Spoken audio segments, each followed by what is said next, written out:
Halo Juventini Indonesia, lama terjumpa. Mohon maaf sebelumnya karena cukup lama nggak upload video. Dikarenakan beberapa minggu ini kami cukup banyak kerjaan di dunia nyata.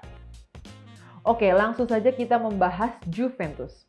Oke teman-teman, sayang sekali di awal musim ini performa Juve membuat kita frustrasi dan geleng-geleng kepala. Bagaimana tidak, kita memasuki musim ini dengan harapan positif dan ekspektasi yang cukup tinggi. Namun kenyataan yang terjadi adalah sebaliknya.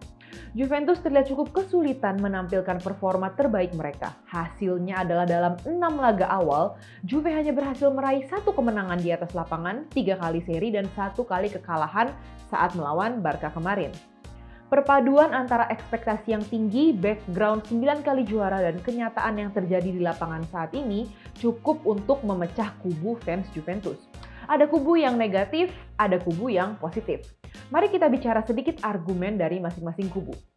Kubu yang positif adalah fans-fans yang berhasil tarik napas panjang dan menurunkan ekspektasi mereka.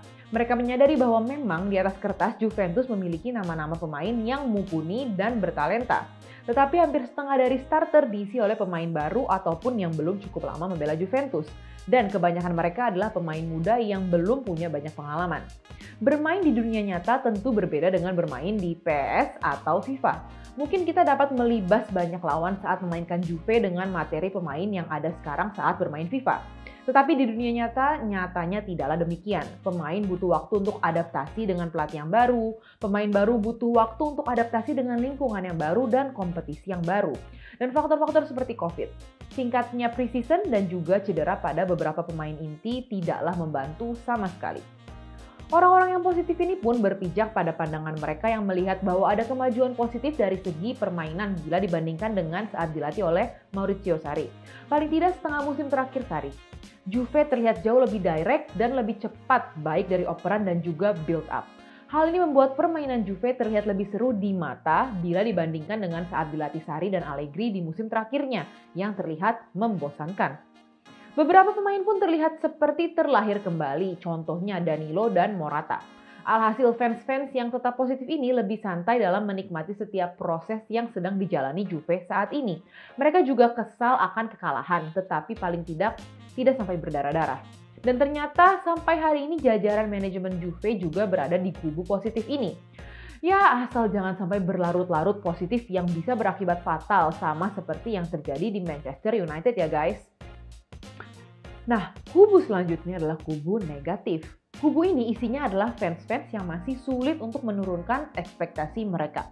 Mereka menyadari bahwa Juventus adalah kereta yang sedang berlari dalam rekor 10 kali juara beruntun dan berharap tahun ini adalah tahun di mana Juve dapat mengakhiri puasa panjang atas gelar juara Liga Champions. Karena di atas kertas, materi pemain Juve jauh lebih baik bila dibandingkan musim kemarin. Pemain-pemain yang sudah tua dan tidak efektif di musim lalu sudah dijual ataupun dipinjamkan. Dan pemain-pemain baru dan muda telah datang untuk menyegarkan skuad Juventus. Mungkin tidak sempurna benar dalam menutup lubang-lubang yang ada, tetapi paling tidak harusnya penampilan di atas lapangan bisa jauh lebih baik dari yang ditampilkan saat ini. Mereka bertepuk tangan untuk performa saat melawan Sampdoria. Namun performa saat melawan Roma, Crotone, Verona, dan Barca benar-benar memupuskan harapan mereka dan ekstrimnya lagi ada yang sampai sudah mengumandangkan kata Pirlo out. Mengapa tidak? Permainan Juve saat melawan Roma seperti horror show. Karena Juve berulang kali terancam dari skema counter attack. Saat melawan Crotone, Juventus terlihat seperti begitu setara dengan mereka yang notabene adalah tim promosi. Begitupun saat melawan Verona. Juventus memang menang saat melawan Kiev, tetapi Kiev tidak terlihat seperti tim yang memiliki pemain yang bertalenta. Ujian sebenarnya memang saat melawan Barca. Sayang Juve menampilkan permainan yang buruk di kandang. Padahal Barca saat ini berada di posisi 12 di La Liga. Mereka pun adalah tim muda yang juga sedang dalam rekonstruksi. Di laga itu Juve terlihat tidak ada grinta, tidak ada visi, tidak ada rencana B dan terlihat bingung baik saat memegang bola ataupun kehilangan bola. Alhasil banyak peluang tercipta bagi Barca yang sangat beruntung gagal mereka eksekusi. Dan minim peluang yang tercipta bagi Juve selain hat-trick offside dari Morata. Berbeda dengan kubu positif yang melihat permainan Juve seru di mata, kubu negatif beranggapan Juventus memainkan permainan kick and rush yang ceroboh dan beresiko yang sangat bertolak belakang dari filosofi klub selama ini. Alhasil fans-fans ini benar-benar sangat marah dan tidak terima. Mereka tidak dapat bersabar, mereka pun tidak melihat adanya secercah cahaya harapan yang ada di ujung terowongan di jalan kereta yang sedang dinahkodai Pirlo ini. Suatu jalan yang gelap yang harus secepatnya diubah jalurnya dengan menyingkirkan nahkodanya melihat Pirlo berulang kali melakukan eksperimen yang tidak menguntungkan tim dengan memainkan pemain yang salah posisi, masalah lubang counter attack yang belum diselesaikan sampai saat ini, dan terus merotasi pemain terkhusus di lini tengah yang tentu tidak membantu tim untuk cepat menyatu. Belum lagi Pirlo terus mempercayakan tanggung jawab kepada Berna yang sampai hari ini belum mampu menjawab tanggung jawab yang diberikan kepadanya. Oke, sekarang pertanyaan buat teman-teman semua. Saat ini teman-teman berada di kubu mana? Kalian bisa isi alasan kalian di kolom komentar di bawah. Kami sendiri sudah mencicipi keduanya. Jujur, kami beberapa kali berada di kubu negatif karena alasan yang kurang lebih sama. Mungkin hal itu juga yang membuat kami tidak memiliki tambahan semangat untuk membuat video. Tapi sekarang kami bisa lebih bersabar sedikit seiring dengan berjalannya waktu. Kami rasa kalian tetap berhak berada di kubu manapun. Ya, kita fans sejati yang memiliki bahasa cinta masing-masing terhadap klub ini.